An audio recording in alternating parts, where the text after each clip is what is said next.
Good evening, ladies and gentlemen, and welcome to Your Health TV program. I'm Dr. Vicken Sepilian, your host, and today we have in our virtual studio a great group of guests that we're going to talk about a very important project. I'd like to introduce our guest today, Dr. Salpy Akaragian. Dr. Salpy Akaragian is joining us in her capacity as founder and chairperson of the Armenian International Medical Fund, AIM Fund, who's been involved over many decades in various projects in Armenia. Today, we're going to be focusing on a new initiative called the ArmGenia project. We also have with us Sogher Nalbandian. Sogher is a genetic counselor with expertise in genetic diseases. Her current position is with Natera, which is a biotech company with specialties in women's health and genetics. We also have with us Professor Evgeni Sokurenko, who's a physician and professor of genetics at University of Washington. And many of you already know Professor Wayne Grody, who's been on our program previously and has been in various projects before. Professor Grody is a physician in the genetics department at UCLA. Welcome everybody to our program today. And so, Dr. Akaragian, I'd like to start with you, if you can tell us a little bit about the AIM Fund, some of the history, and some of the projects that historically the organization has been engaged in. Great. Thank you so much, Dr. Sepilian, for giving us the opportunity to continue informing the public about our projects. The Armenian International Medical Fund was created in 2003. And for the last over 20 years now, we've been doing different projects in Armenia. The purpose of the foundation is to create innovative healthcare projects in Armenia. And we started with cochlear implants, as most of you know. And we have done over 250 cases already in Armenia. And in 2016, we embarked another project, which is called UCLA ArmGenia project, which is looking to the Armenian human genomes and trying to understand exactly what kind of genes are causing medical illnesses in the Armenian population. So we'll talk about this later when Dr. Sokurenko and Dr. Grody give us more information about the research and its findings. We are delighted as a foundation to take this another innovative project under our wings, and we are looking forward to continue our collaboration. That's excellent. And I'd like to ask Professor Grody a little bit about how this project came to be. Sure, and thank you for having us, Vicken. It's always great to reconnect with you. You already know some of my backstory because I've been on your program before. So I met Salpy and you originally because I am an attending physician in UCLA's Familial Mediterranean Fever Clinic, FMF, a disorder very familiar to your viewers, often called the Armenian disease, although we don't call it that. And I gave a talk on that subject at your organization, shown here, when it was held in Hollywood in Los Angeles about 10 years ago. And that's when I was interviewed. Salpy came over and told me about the plans for this project, and it got launched from there. The reason I was attracted to it as a geneticist, besides my love of the Armenian people, which I've gotten over the years having so many Armenian American patients, geneticists like fairly homogeneous populations to work with, whether you're working with mice or fish or humans. And the Armenian people may well be the most ancient homogeneous population on Earth. I learned that after we got started. Older than Christians, Jews, Muslims, maybe as much as 8,000 years, and isolated because of its geography. So it's an ideal population to study genes and genomics, and to unearth some rare mutations that might not be known, but could be very helpful, not just to Armenians over there, also in the diaspora, as well as general populations. Indeed. And we have, I know that one of the keynote talks that you gave at the 11th Armenian Medical World Congress, which was held in Hollywood. At the time, we talked about familial Mediterranean fever, which has been a long time specialty of yours. You're considered to be one of the world's experts on that, on this. Professor Sokurenko, I'd like to ask what your involvement has been as it pertains to the AIM funds and the ArmGenia initiative that it currently is being not, I shouldn't say launch, but there's an inaugural event to educate and inform the public.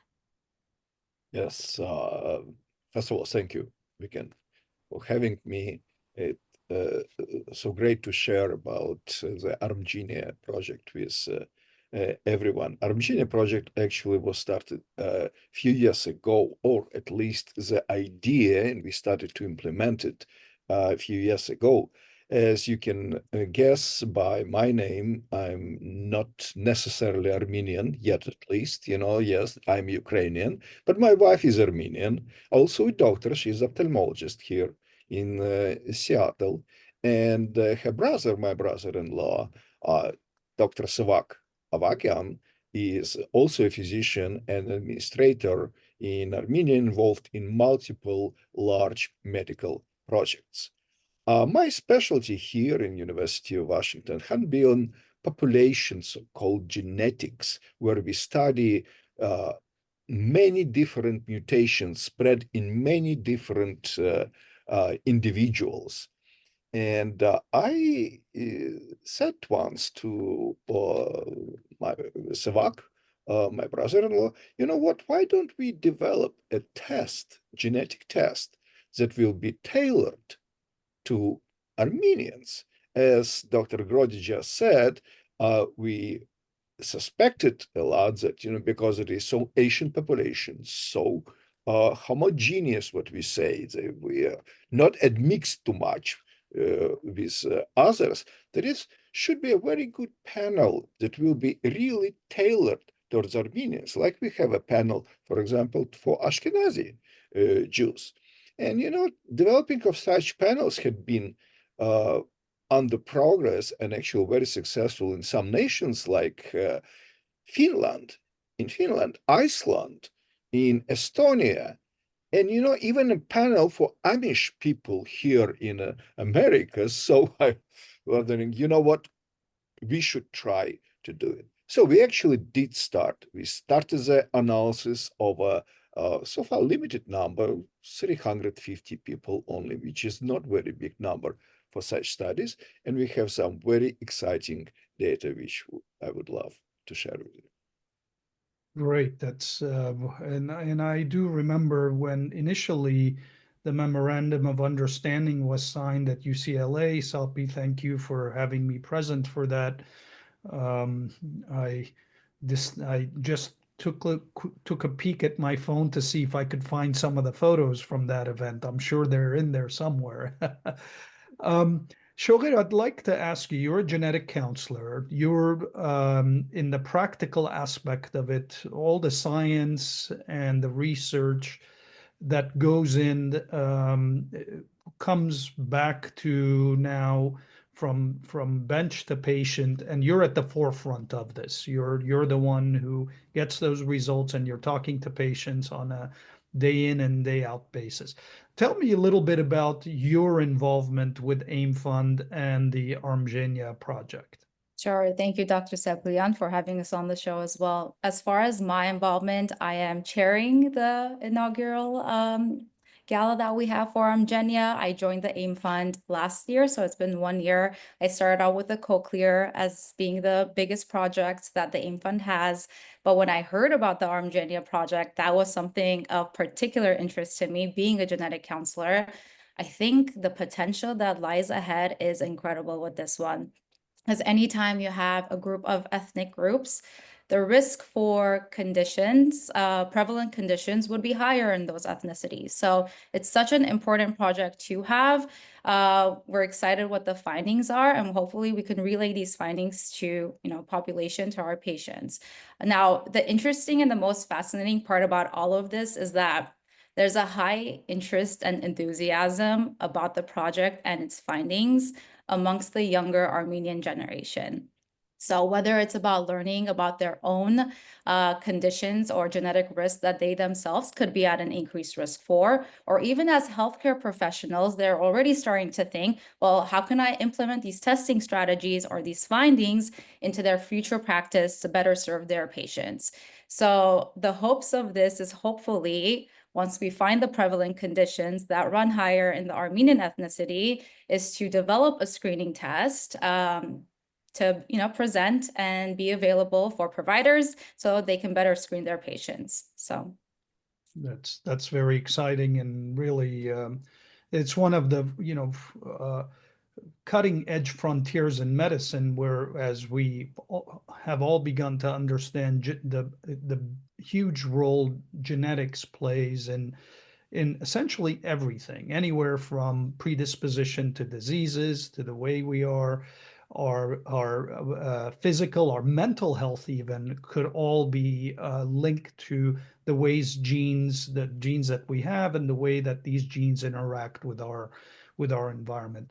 Sogher, can you tell us a little bit about this event, the gala, that the inaugural gala that you are the chairperson of?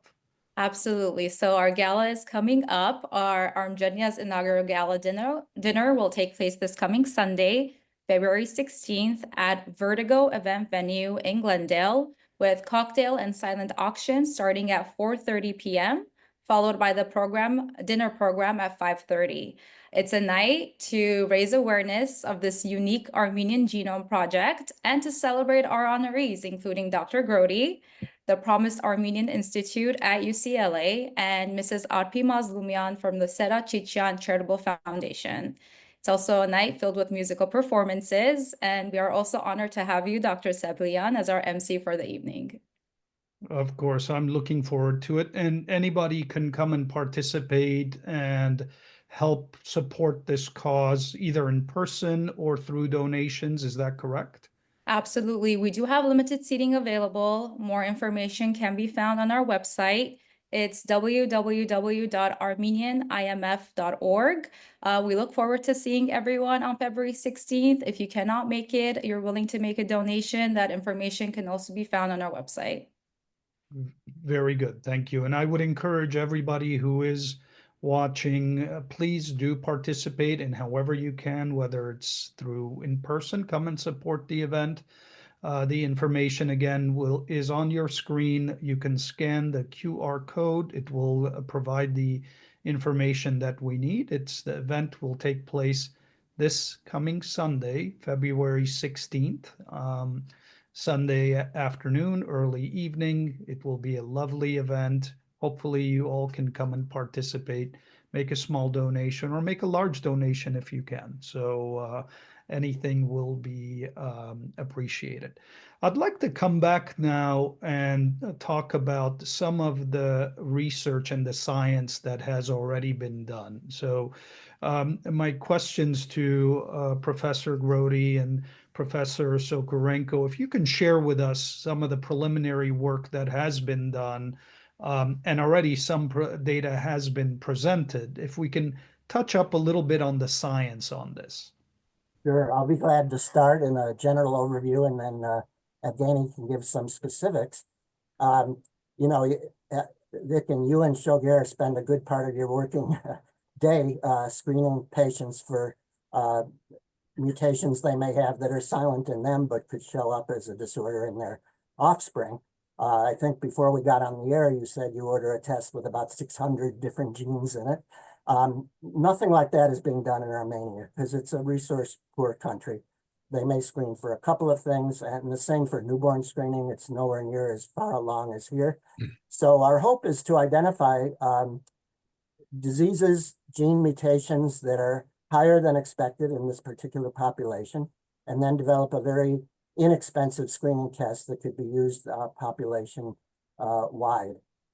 So this project, it's not only fascinating for me as a geneticist from a scientific point of view, but we believe it'll have real world public health benefits. I want to highlight one other thing about it before we forget. The work I presented in Yerevan in 2023, as you know, we did this work at that time specifically on individuals from Artsakh. So this was a very sad time. It was during the blockade, so they were still in Artsakh. Now everybody's gone, sadly. And that group in particular is very isolated, so it appeals to us. And to our knowledge, no one has studied them at the genomic level like we have. So we have indeed identified some very important disease genes in hearing loss, cancer, other things that may well be good targets for population screening. And I'll let Evgeni give a little more detail. Yes, certainly. Wayne already outlined quite well how the study had been going. And I'm very happy to share with you guys something preliminary. As I mentioned before, so we decided to focus originally on Artsakh population as a really probably homogeneous within Armenians, homogeneous of the homogeneous we call.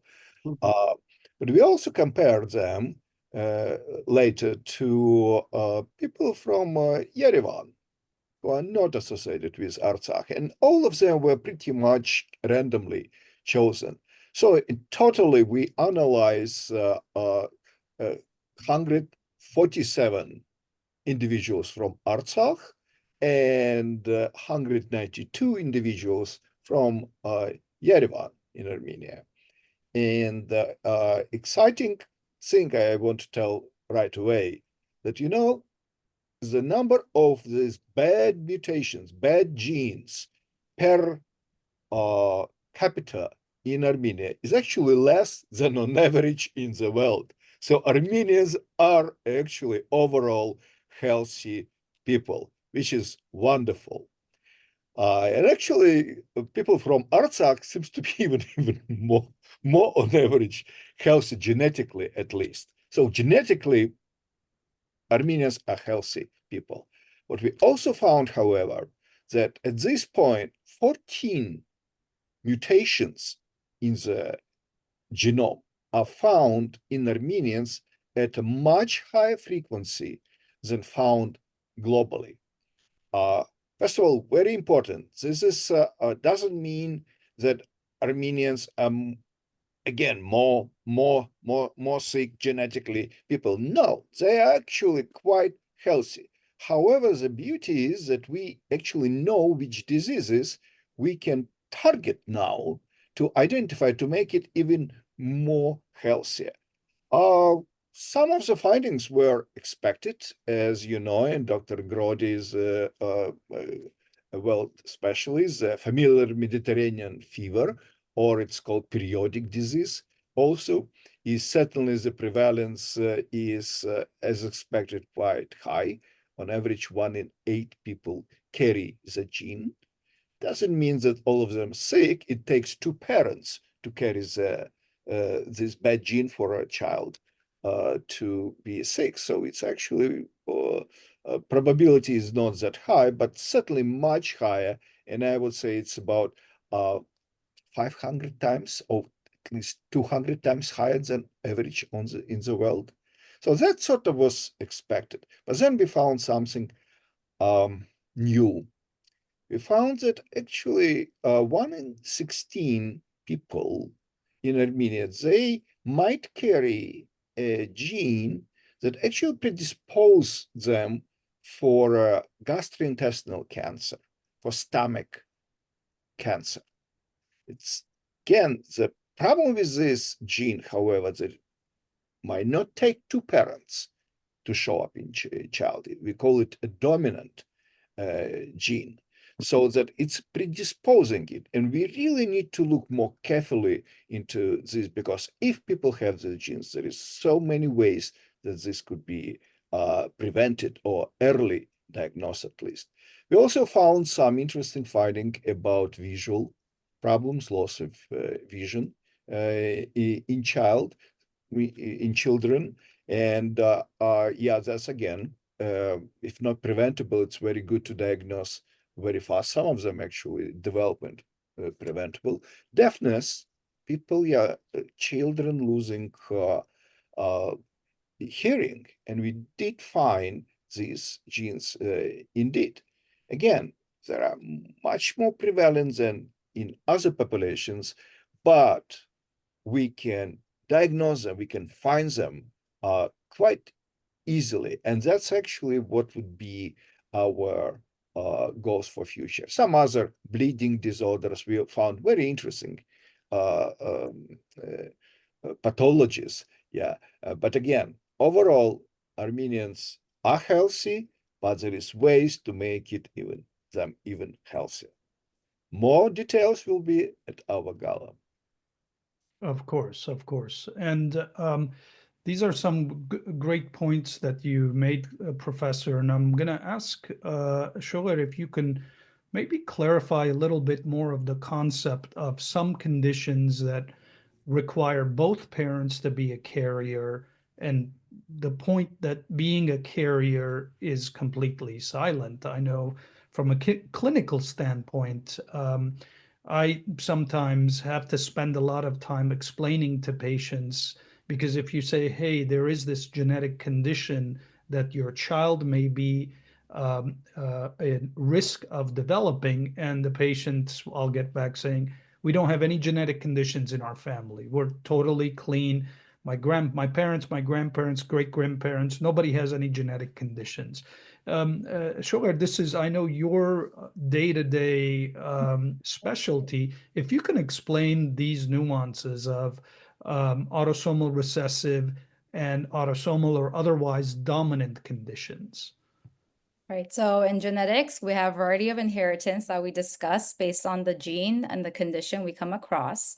One example I can provide for autosomal recessive, if we talk about familial Mediterranean fever, for example, the gene being MEFV, when we say you are a carrier, that means we found a mutation in one copy of this MEFV gene. Now, keep in mind, you still have another copy of this gene on your other chromosome where a mutation would not be detected. Most carriers have no symptoms that are associated. However, there's a small percentage of individuals who are carriers may present with symptoms. So for those cases, we recommend further follow-up. But what does this mean as far as reproductive purposes? For a recessive condition, if both parents are carriers, again, most of the time, no symptoms that they would show, there would be a 25% chance a pregnancy or a child could inherit those mutations at the same time and be at risk for the recessive condition. So if you think of it as if each copy of the gene has a mutation, that knocks out the function of the gene. So if both copies are not working of the gene for a recessive condition, you would present with symptoms. So if both parents are carriers, 25% chance for an affected pregnancy, inheriting 2 mutations, 75% of the chance a pregnancy would not be affected. Now, if we cross the realm to dominant inheritance, so for autosomal dominant inheritance, such as certain types of cancers can be dominant, for example, a mutation in just one copy of the gene may put that individual, to have symptoms, be at risk for the condition. And as far as a risk to a pregnancy, it would be 50% chance of passing that mutation to an offspring, and they themselves can also be at risk for that condition. Of course, we have other inheritance patterns like X-linked conditions, where similar concept for X-linked dominant, like Fragile X is just a common condition. If there's a mutation in an X-linked condition, still 50% chance of passing it on from the maternal end. That does get a little complex because, of course, the paternal genetics come into play as well, but that's just a general overview. It really depends on the condition, the gene, and the mutations we're dealing with. Of course, yeah. And really, this can be complicated at times, and hence we are thankful of, the expert panel that we have here who study these interactions of these genes. And and Sogher, specialists like you who can actually explain it to us so that we can, counsel our patients and take preventative steps accordingly. And we did talk about, and I say this to my patients all the time, we all are carriers of something, right? There's it all depends on how big of a can of worms you want to open, right? We all have something. It all depends on how carefully, and carefully may not be the right word, how sort of specifically you look.